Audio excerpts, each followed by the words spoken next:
कक्षा 11 मा पढ्ने सम्पूर्ण विद्यार्थी भाइ बहिनीहरूलाई मेरो यस युट्युब च्यानल ड्रिम्स लर्निङ जोनमा स्वागत छ। आजको यस भिडियोमा कक्षा 11 को कम्पल्सरी इंग्लिशको युनिट 9 को dream democracy and human rights भन्ने जुन एउटा युनिट छ त्यस युनिट सँग सम्बन्धित एक्सरसाइजहरुको सल्युसन लिएर आएको छु।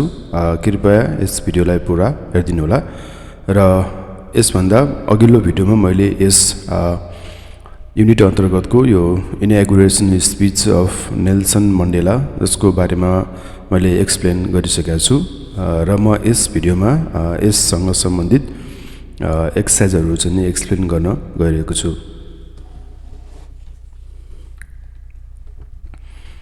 यो बायोग्राफी यो अघिल्लो भिडियोमा यसको बारेमा मैले मेन्सन गरिसकेको छु। नेल्सन मण्डेलाको बायोग्राफी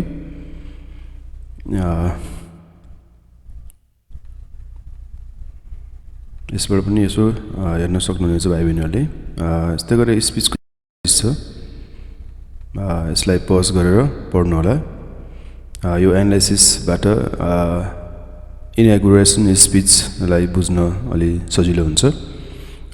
मैले अघिल्लो भिडियोमा एक्सप्लेन त गरिसकेको छु, त्यही पनि यसबाट केही हेल्प हुन्छ। यो पनि पढ्नु होला। भाइ बहिनीहरूले पज गरेर यो हेर्नु होला यो एनालाइसिस।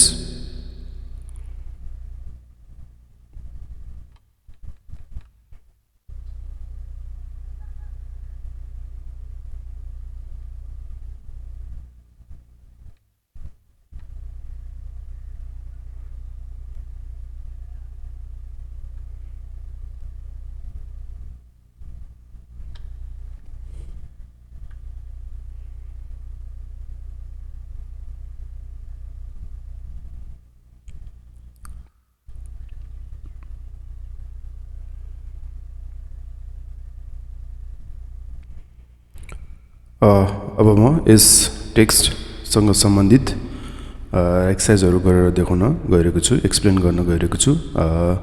फर्स्टमा वेज विथ वर्ड्स जुन हाम्रो क्वेशन छ। फर्स्टमा A find the words in the text that mean the same as the following the first letters are given. हामीलाई क्वेशनमा पहिलो लेटर दिएको छ, यसमा हामीले चाहिँ त्यो वर्ड के हो चिन्नु पर्छ, टेक्स्टबाट हामीले लिनु पर्छ। सो फर्स्टमा ए नम्बरमा छ the system that completely separated black people from white people.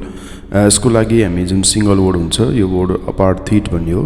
यहाँ ए दिएको छ, हामीले यसलाई अपार्थाइड राख्नु पर्यो।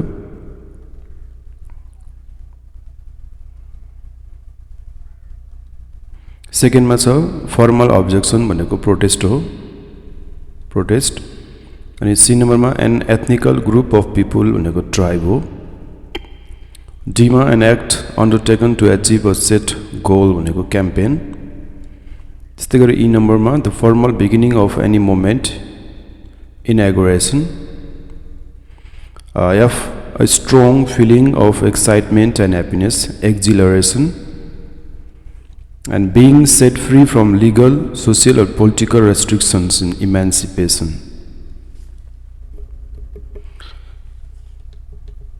क्वेशन नंबर बी छ। बीमा के भनेको छ भने find this words in a dictionary and find this words in a dictionary and write the meanings as they are used in the text भनेको छ। यसको एन्सर यहाँ छ लिबर्टी भनेको the state of being free within society from oppressive restrictions imposed by authority on one's way of life behaviour or political views. है freedom भयो liberty भनेको। त्यस्तै गरी कन्फ्लिक्ट भनेको अ प्रोलङ्ड आर्म्ड स्ट्रगल, है यो झगडा लडाई हैन हतियार सहितको। आइडियोलोजी भनेको system of ideas and ideals specially one which forms the basic of economical political theory and policy भयो। अपरेसन भनेको prolonged cruel or unjust treatment or exercise of authority भयो। त्यस्तै गरी प्रिभिलेज भनेको special right advantage or immunity granted or available only to a particular person or group भयो। विशेष अधिकार operation दबाव हैन। त्यस्तै गरी अर्को छ डिग्निटी छ द स्टेट और क्वालिटी अफ बीइङ वर्दी अफ अनर और रेस्पेक्ट मान मर्यादा हैन सम्मान। Surrender, stop resisting to an enemy or opponent and submit to their authority. Reconciliation, it means restoration, the restoration of friendly relation. अब अर्को छ हाम्रो question, the D or ed in the following verbs have different pronunciation है. अब हाम्रो यो past tense, खास गरी यो verb को past form लाई pronunciation गर्ने सन्दर्भमा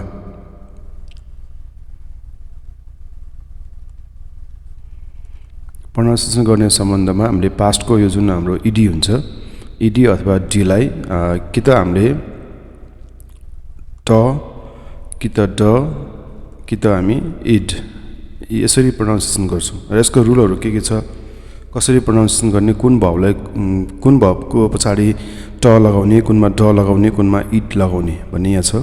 मैले देखाउन गइरहेको छु. जस्तै यहाँ एउटा पिक्चर छ. जस्तै there are 3 different ways to pronounce the ed है. खास गरी पास्ट टेन्स फर्ममा भर्बको पास्ट टेन्समा ed मा अन्त्य भएका जुन भर्बहरु हुन्छ तिनीहरुलाई प्रोनाउन्सिएसन गर्दाखेरि कसरी गर्ने. Of regular verbs in the simple past, id, t, d. The pronunciation depends on the sound at the end. अब यो भर्बको यो पछाडीको यो एन्डिङ साउन्ड हुन्छ, एन्डिङ साउन्डलाई हामीले हेर्नु पर्ने हुन्छ. यो एन्डिङ साउन्ड अनुसार हामी कि त id कि त t कि त d उच्चारण गर्छौं. जस्तै यसमा हेरौं, this is the list common ed sound, the words that end in t. अब हाम्रो जुन भर्ब छ, भर्बको पछाडी t अथवा d साउन्ड छ, यो कन्सोनेन्ट साउन्ड t र d छ भने त्यस्तो बेलामा हामी के गर्छौं त, यो id पछाडीको ed लाई id भनेर उच्चारण गर्छौं. जस्तै यहाँ हेरौं, wanted यो t साउन्ड छ, t भएको भएर यसमा id पछाडीको साउन्ड id आएको छ, wanted. need d साउन्ड आएको छ, यसमा पनि के हुन्छ, id. needed. अनि अर्को started t साउन्ड छ, started. त्यस्तै गरी d साउन्ड छ, decided. यसरी हामीले चाहिँ उच्चारण गर्नुपर्ने हुन्छ सिम्पल पास्टको फर्मलाई. अब पछाडी यदि यो कन्सोनेन्ट साउन्डहरु हैन यस्तो किसिमको साउन्डहरु आएको छ भने यसमा चाहिँ हामी के गर्छौं, जस्तै प, क, फ, स, च यस्तो किसिमको साउन्डहरु छ भर्बको अन्त्यमा. त्यस्तो किसिमको भर्बलाई हामीले चाहिँ के गर्नुपर्छ भने तिनीहरुलाई चाहिँ हामी ट साउन्ड उच्चारण गर्छौं है. र यस्तो खालको साउन्डलाई हामी भोइसलेस भोइसलेस कन्सोनेन्ट भन्छौं. बोल्दाखेरि भाइब्रेसन नहुने हैन, साउन्ड नरोकिकन आउने. प ब भन्दाखेरि जुन भाइब्रेट हुन्छ, प भन्दाखेरि हुँदैन. यसको लागि प, क, फ, स, च यसलाई हामी भोइसलेस कन्सोनेन्ट भन्छौं. यदि त्यो भर्बको पछाडी यस्तो भोइसलेस कन्सोनेन्टहरु छ भने त्यसको चाहिँ नि पास्ट फर्मलाई हामीले प्रोनाउन्सिएसन गर्दाखेरि ट लगाउनु पर्छ लास्टमा. जस्तै किस्ट यो KISSE स साउन्ड छ यहाँ, किस्ट हामीले किस्ट भन्नु पर्यो. लाफ यो याच साउन्ड आएको छ, लाफ याच के रे लाफ फ साउन्ड आएको छ है, लाफ फ लाफ्ट हुन्छ यहाँ. त्यस्तै गरी यहाँ आस्क क साउन्ड आएको छ यहाँ, आस्क्ड. स्टप प साउन्ड आएको छ, स्टप्ड. त्यस्तै गरी वाच च यो च साउन्ड आयो भने के हुन्छ, वाच्ड ट हुन्छ. त्यस्तै वाच्ड यो ed यो एस याच आएको छ पछाडी हैन, वाच्ड यहाँ पनि ट लगाउनु पर्छ, पछाडी ट आउनु पर्यो के. अर्को छ ड. अब ड चाहिँ नि यहाँ भोइस्ड VOICED भोइस्ड कन्सोनेन्ट छ अन्त्यमा. भोइस्ड कन्सोनेन्ट छ भने त्यहाँ चाहिँ ड उच्चारण गर्नुपर्ने हुन्छ. जस्तै यसमा के आउन सक्छ भन्दाखेरि यहाँ मैले तल दिएको छु, यो ल भयो, ल साउन्ड भयो, न साउन्ड भयो, र साउन्ड भयो, ग साउन्ड भयो, भ साउन्ड भयो हैन. त्यस्तै गरी अर्को ज साउन्ड भयो, ब साउन्ड, त म साउन्ड. यो भोइस्ड कन्सोनेन्ट आयो भने चाहिँ नि ड उच्चारण गर्ने. क्लोज भयो, यसमा क्लोज्ड हुन्छ है. त्यस्तै सेभ्ड भ साउन्ड भयो. ट्राभल ल साउन्ड आयो भने के ट्राभल्ड. अनि ओपन न साउन्ड आयो, ओपन्ड. अनि क्लाइम्ब ब साउन्ड आयो, क्लाइम्ड. भोइस्ड साउन्ड आयो भने चाहिँ नि ड उच्चारण गर्नु पर्यो. भोइसलेस आयो भने चाहिँ नि भोइसलेस आयो भने चाहिँ ट उच्चारण गर्नु पर्यो. हाम्रो बुकमा दिएको छ कि हामीले यो ओर्डरलाई राख्नु भनेको छ। जस्तै यहाँ हेरौँ इन्डेड, यसमा इडी हुन्छ, indeed, decided, visited, lasted, wanted, enjoyed. यो भवेल साउन्ड आयो भने पनि ड साउन्ड राख्नु पर्यो, इन्जोयड। यसमा आस्क्ड, यो ट साउन्ड, यसमा हामीले चाहिँ नि ट साउन्ड प्रोनाउन्सिएसन गर्नु पर्यो, आस्क्ड। यहाँ चाहिँ नि ड साउन्ड भन्छ यसलाई। Okay, asked, asked, washed, watched, picked, fixed, walked, brushed, stopped, reached, laughed. अनि अथवा ज sound killed, missed, smiled, blessed। यस्तै गरी हामीले यो त भयो भर्बको। अब हाम्रो यहाँ चाहिँ नाउन छ, NOUN, नाउनको प्लुरल फर्म, PLURAL फर्म, जुन पछाडि यस अथवा इएस लगाएको हुन्छ। त्यो इएस र यसलाई कसरी प्रोनाउन्सिएसन गर्ने, यसको पनि 3 किसिमको प्रोनाउन्सिएसन हुन्छ है। कि त इज लगाउनु पर्ने हुन्छ, कि त स, कि त ज। यो 3 किसिमको साउन्ड प्रड्युस हुन्छ लास्टमा। अब हामीले यसलाई कसरी गर्ने भन्दाखेरि यसको पनि सेम त्यही रुल छ, सिभिलियन्ट। यदि सिभिलियन्ट साउन्ड छ भने यस्तो खालको हिसिङ खालको साउन्ड, यो बजिङ अथवा हिसिङ साउन्ड भन्छ। यो हिसिङ अथवा बजिङ किसिमको साउन्ड आएको छ अन्त्यमा भने त्यसको प्लुरल फर्म छ नि पछाडिको यस अथवा इएस, त्यसलाई हामी चाहिँ नि इज भनेर चाहिँ प्रोनाउन्सिएसन गर्नुपर्ने हुन्छ। स, रेस, रेसिज, रेसिज, बसिज, स, बक्स, बक्सिज, प्राइजिज, किसिज, वाचिज, डिसिज। अनि अर्को छ चेन्जिज। यो भयो इज अथवा अज आउँछ।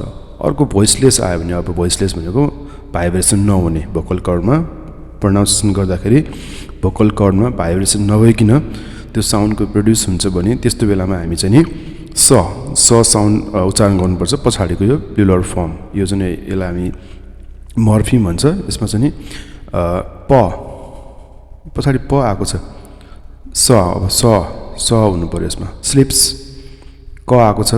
Books, ads, clips, laughs, graphs भयो। र भोइस्ड खालको आएको छ भने के गर्ने, ज, crabs, words, bags, falls, dreams, fans, sings, wears, gloves. यो भयो। हामीलाई अब क्वेसन दिएको छ बुकमा, जस्तै हेरौँ। अब यो स साउन्ड आउनेवाला, त्यस्तै गरी ज साउन्ड र अर्को इज। Okay, cats, books, girls, shops, classes. अर्को छ डग्स, ज, dogs, rubs, boys, trees, benches. अर्को horses, horses, houses, rooms,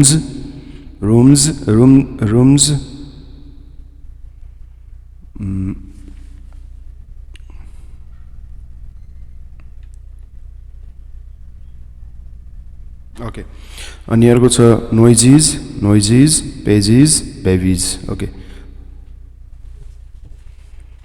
rooms. Okay.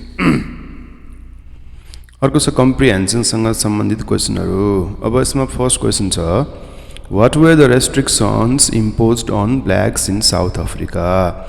South अफ्रिकामा बन्देजहरू लगाएको, ब्ल्याकमाथि लगाएको बन्देजहरू, रेस्ट्रिक्सन्सहरू के हुन् त भन्दाखेरि द रेसियल थियो, पोलिटिकल रेस्ट्रिक्सन थियो र economic restriction. So there were racial, political and economic discriminations or restrictions, अथवा these restrictions or discriminations were imposed on blacks in South Africa. Number A. Number B, why was Mandela arrested.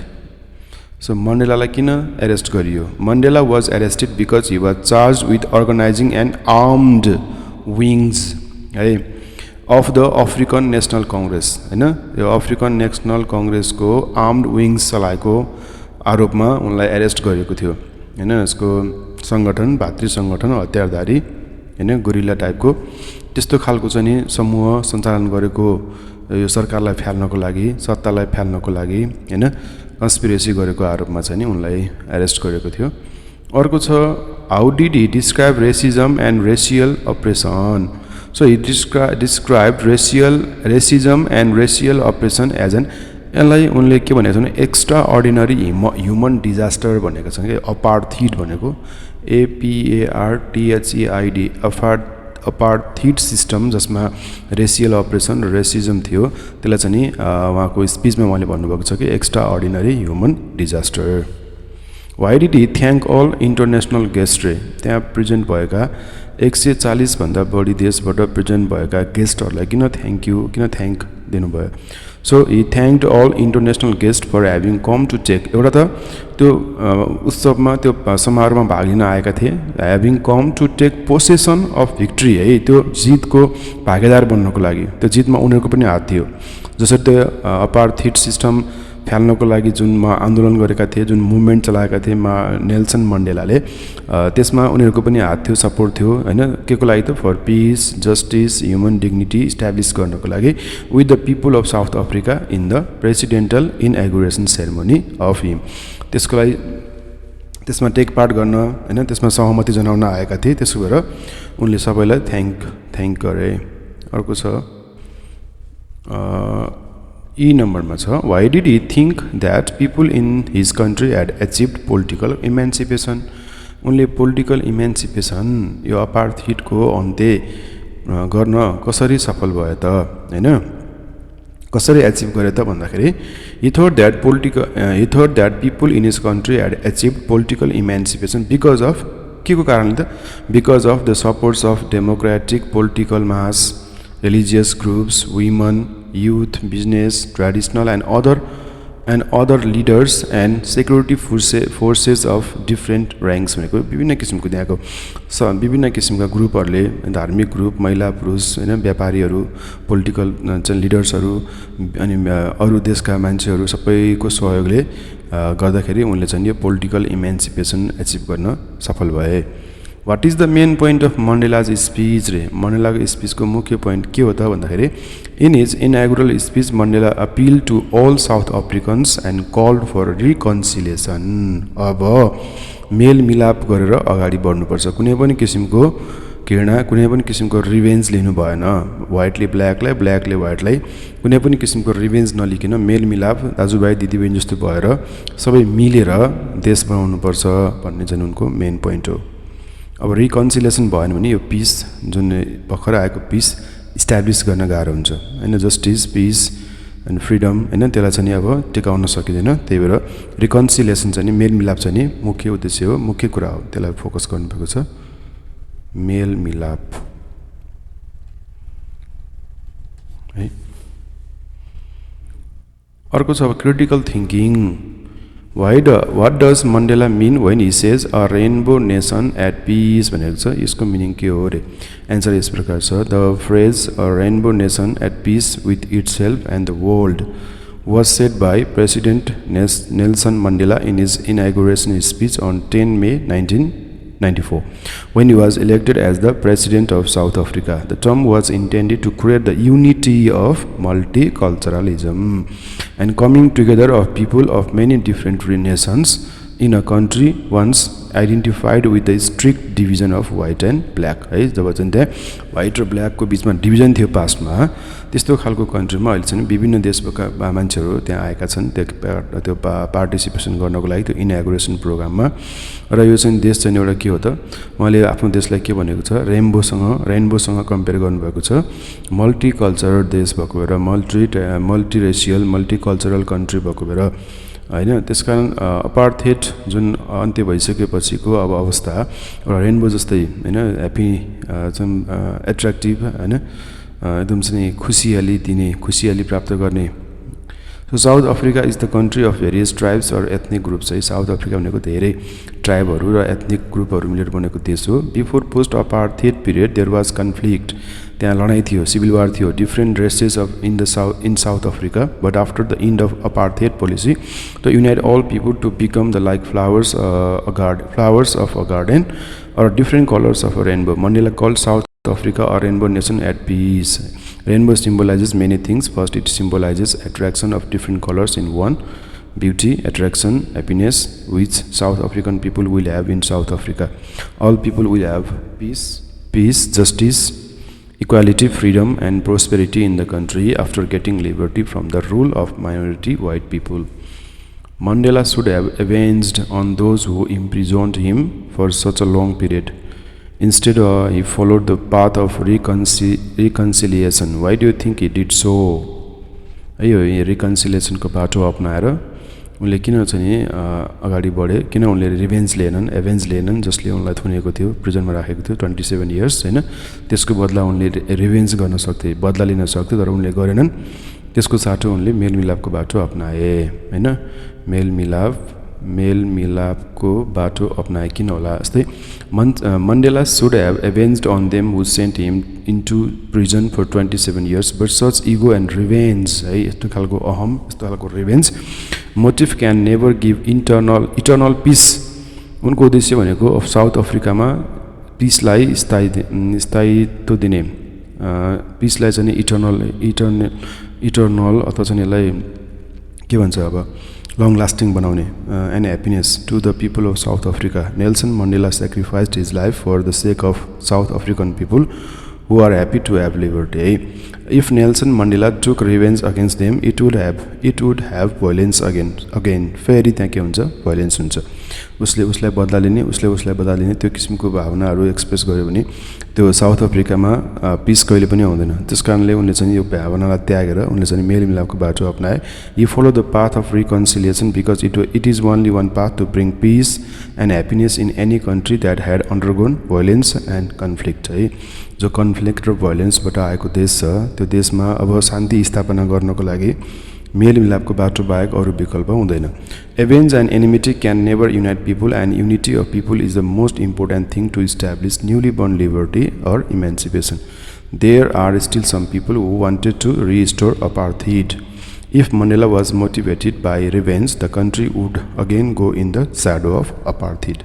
He is the great leader. He was really worried about the future of South Africa, and he wanted to bring the nation up from the quicksand of violence, discrimination, unjust corruption and apartheid. For these things, he must follow the path of reconciliation. Why and how have societies struggled with segregation in the world? Do you find any evidence of segregation in your society? Discuss भनेको छ। Segregation means the act or state of separating something or somebody apart from another. एउटा चीजबाट अर्को चीजलाई टुक्राउने हैन, एक चीजबाट अर्को चीजलाई छुट्याउने, यसलाई हामी segregation भन्छौँ। There are various kind of segregations in terms of economy, religion, race, caste, political ideology and so on. Each and every society in the world has faced any kind of segregation. Black people also suffered of segregation in the USA. Black American people struggled to end segregation in the USA through similar peaceful movement like in South Africa, led by Martin Luther King Jr. People fight against segregation by organizing several protest movements, strikes, even following violence. Visionary leaders lead such movements and they become successful to end segregation. In the past, until 1963, there was caste-based discrimination in Nepal. People from lower class were segregated from the society, making them deprived of different social activities such as participating in social ceremonies and entering into Hindu temples. Because of various movements and formation of act and policy, no discrimination exists now. But despite the laws and policy, segregation exists in education system in terms of providing education to the children with disabilities. Inclusive education has become a great problem. As a result of many such children remain out of school.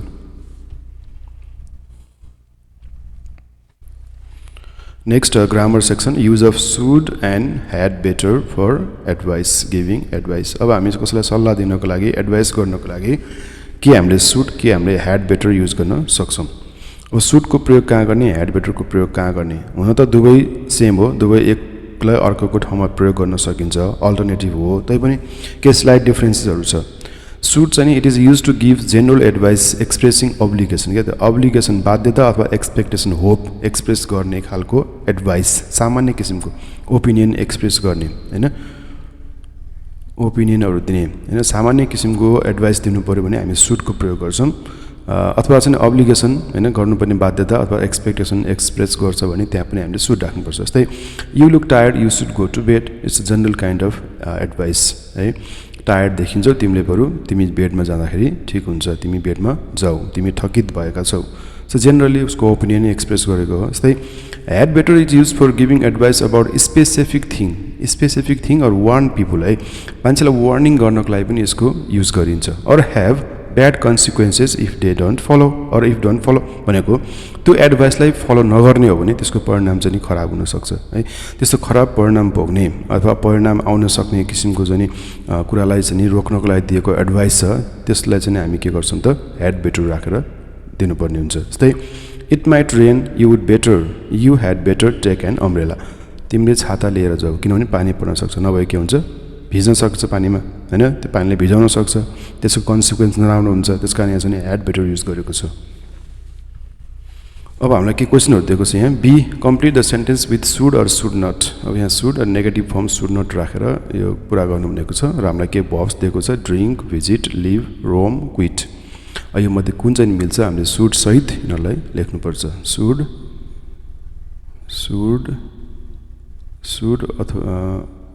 अथवा should not अथवा should नटसँग हामी के गर्छौँ त verb 1 use गर्छौँ so you have really done a wonderful job I recommend you should not leave it तिमीले यो कुरा छोड्न भएन राम्रो काम गरेका छौ नछोड्ने है गर्न नहुने काम that is a very dangerous area यो एकदम डेन्जरस एरिया छ tourist should not visit there should not I am going to be late do you think I should leave now children should not drink sugary drinks it is not very healthy I have loads of homework. I should not roam घुम्नु यताउति घुम्नु here and there today.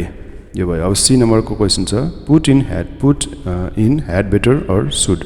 अब हामीले चाहिँ had better अथवा should राखेर गर्नु पर्यो है I think you had better learn English to enroll a university course है यो चाहिँ यसको इफेक्ट के हुन्छ भर नगर्ने हो भने के हुन्छ you had better learn English नसिक्ने हो भने इनरोल गर्न पाइँदैन यसको कन्सिक्वेन्स ब्याड हुन्छ हैन जसको कन्सिक्वेन्स ब्याड आउँछ त्यस्तो किसिमको एडभाइस फलो नगर्दाखेरि त्यस्तो किसिमको एडभाइसमा हामीले चाहिँ ह्याड बेटर राख्नुपर्छ है त्यसै गरी इट्स अ ग्रेट फिल्म यो रिकमेन्ड गरेको you should go and see it है रिकमेन्डेसन अथवा पर्सनल ओपिनियन एक्सप्रेस गर्नुपर्यो भने सुड राख्ने मैले भनिसकेको छु you should go and see it त्यस्तै गरी I have to meet my friend in the minute I should go now or will be late I have to meet my friend मैले साथीहरू भेट्नुपर्ने हुन्छ र म अहिले जानुपर्छ म अहिले यहाँबाट हिँड्नुपर्छ नत्र म ढिला हुनेछु okay this biscuits are delicious you should try one है यो बिस्किट मिठो छ तिमीले एउटा ट्राई गर्न सक्छौ you should try one we had better get to the airport by 2 PM 2 PM भित्र हामी एयरपोर्ट पुग्नै पर्छ